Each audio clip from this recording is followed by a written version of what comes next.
Olá, me chamo Solange, tenho 26 anos e o que eu vou contar para vocês aconteceu comigo e mais dois amigos meus nesse fim de semana passado.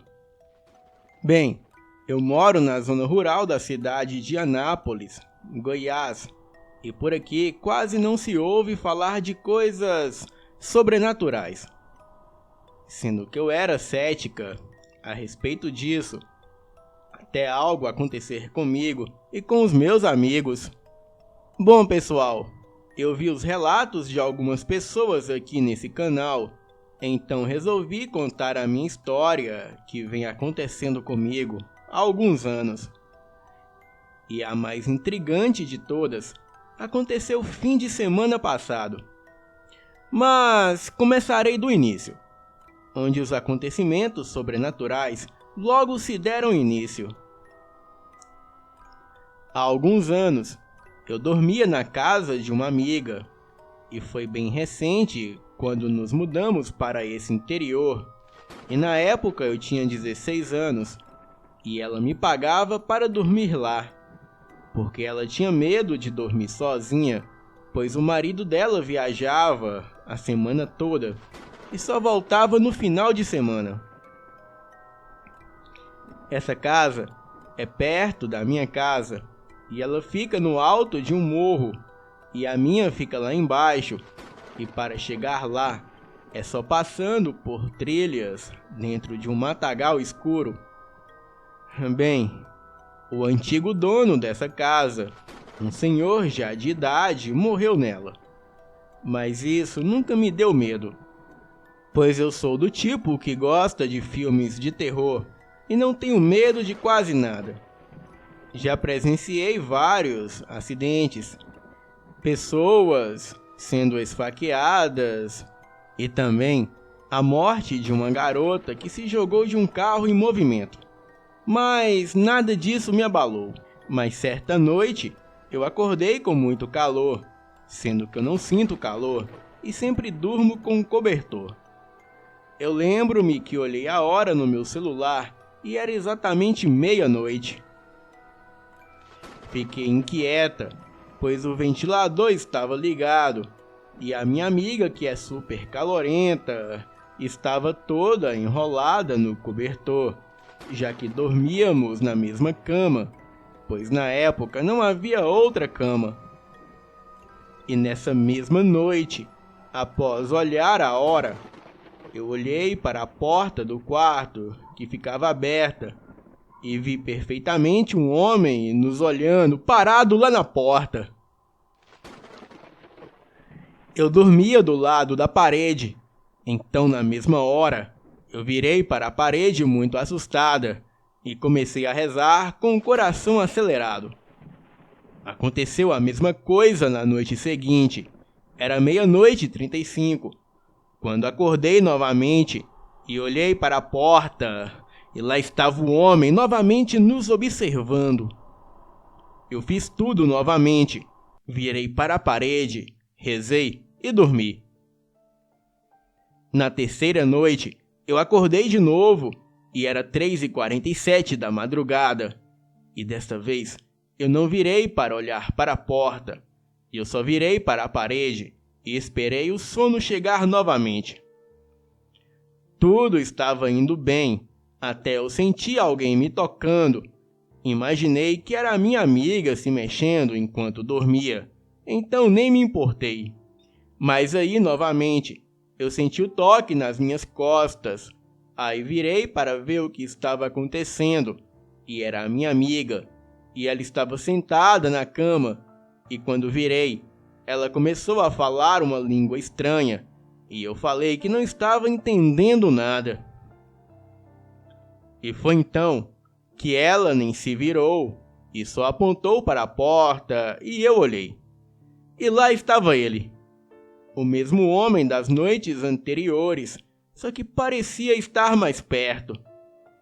Ele usava um chapéu preto, era alto e não dava para ver a sua face devido à sombra do chapéu, mas dele parecia emanar uma energia muito pesada. E depois disso, A minha amiga se virou e caiu na cama, dormiu, e aquele homem desapareceu. E eu, apavorada, tentei acordá-la, mas não consegui. Peguei o meu celular e liguei para minha mãe, e quando ela atendeu, eu contei para ela o que acabara de acontecer. E disse que eu ia para casa naquele exato momento, mas ela disse para que eu ficasse, porque já estava amanhecendo. E como sempre, eu rezei e consegui dormir. E quando cheguei em casa, eu falei para minha mãe que não iria mais dormir naquela casa. E a minha mãe acha que era o espírito do antigo dono da casa. Mas o mais impressionante é que quando a minha mãe foi falar para essa minha amiga que eu não ia mais dormir lá e contou o que tinha acontecido, ela simplesmente, na maior cara de pau, disse que não se lembrava de nada. E eu me passei por uma desequilibrada, idiota, tola e tudo de estúpido que vocês imaginarem. Só a minha mãe acreditou em mim, e desse dia em diante eu não voltei mais para aquela casa que ficava do alto do morro. E sempre que eu passo lá em frente, eu sinto um arrepio e muita raiva. E como eu já disse, a minha casa fica em uma zona rural e são raros os vizinhos por perto, mas eu e alguns amigos temos um blog de caçadores de lendas no YouTube, e então procuramos fazendas e chácaras assombradas para gravar os nossos vídeos. E muitas vezes saímos no meu carro ou no carro do Alexandre, que é o meu primo, e foi ele que presenciou o ocorrido. Como eu disse no início, esse fato ocorreu no final da semana passada. Naquele dia, fomos no meu carro e o Alexandre levou a sua esposa, os seus filhos e um amigo, e tudo ia tranquilamente bem. Mas quando estávamos voltando, o carro começou a apresentar problemas mecânicos e não tinha força nas subidas, e em seguida ele simplesmente travou o motor, não ligava mais e nem saía do lugar. Estávamos a mais ou menos 15 quilômetros de casa, em uma estrada deserta cercada por matagal. Existia apenas algumas casas próximas ao local onde o carro estragou e a lua cheia que clareava aquela noite. Fiquei muito irritada com o que aconteceu e, por sorte, lá pegava telefone celular, meio ruim de sinal, mas pegava. O Alexandre ligou para o seu irmão buscar a sua esposa e os seus filhos, sendo que o meu amigo também quisera ir. Mas o irmão do Alexandre não quis levá-lo. Isso já era por volta de 6:30 da tarde. E o Alexandre, o seu amigo e eu tínhamos que andar muito ainda. Então começamos a andar e fomos conversando e brincando para não termos que pensar na distância. E a noite logo foi chegando, e o pior foi que as nuvens cobriram a lua cheia, deixando tudo bastante escuro. Nós tínhamos andado cerca de 8 quilômetros e precisávamos passar por uma encruzilhada, e lá tinha algumas cruzes enterradas, e também havia um tipo de casinha de ponto de ônibus, que muitos anos atrás passava ônibus por ali. Eu estava no meio, o Alexandre no canto do barranco e o amigo do Alexandre do meu lado esquerdo. E quando estávamos quase chegando na encruzilhada, o Alexandre começou a ir na direção do meio da estrada, e eu estranhei a atitude dele. "O que foi, Alexandre?" perguntei para ele. Porém, ele não me respondeu. Apenas começou a andar mais depressa e olhar para trás. Perguntei novamente, e ao ligar a lanterna do celular, eu pude ver que ele estava pálido e passando muito mal e bastante assustado. E quando ele apontou com a mão para a casinha do ponto de ônibus na encruzilhada, ele falou trêmulo: "Olha, tem um menino sentado ali debaixo da casinha." Pensei que fosse brincadeira dele para nos assustar, mas ao ver o estado dele e do jeito que ele falou, eu senti a minha espinha gelar. Arrepiei até os últimos cabelos da cabeça, e o nosso outro amigo iluminou com a lanterna do celular, mas não havia ninguém lá.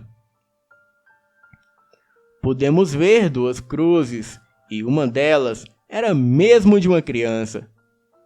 Saímos mais apressados do que nunca do lugar, e tivemos que jogar um pouco de água no rosto do Alexandre, e ele começou a querer desmaiar, mas logo foi se recuperando. Ele não quis mais ir no canto do barranco de jeito nenhum, e logo apressamos mais o passo e chegamos em casa. Até hoje, ele diz que está assombrado com aquela entidade que ele viu. E eu fui falar com a minha avó a respeito do acontecido, e ela disse que aquela encruzilhada é realmente assombrada, coisa de outro mundo, e que muitos presenciaram o que o Alexandre viu. Ela disse também que esse espírito dessa criança costuma acompanhar as pessoas para casa, e a partir de então começam a infernizar a sua vida como algum tipo de encosto. Bem, de uma coisa eu tenho certeza: eu não passo nunca mais por ali, e principalmente à noite. Bem, galera, essas são algumas das coisas que aconteceram em minha vida. Eu tenho várias outras histórias, e algumas até mais assustadoras. Eu trarei num próximo relato, e desejo a todos uma boa noite.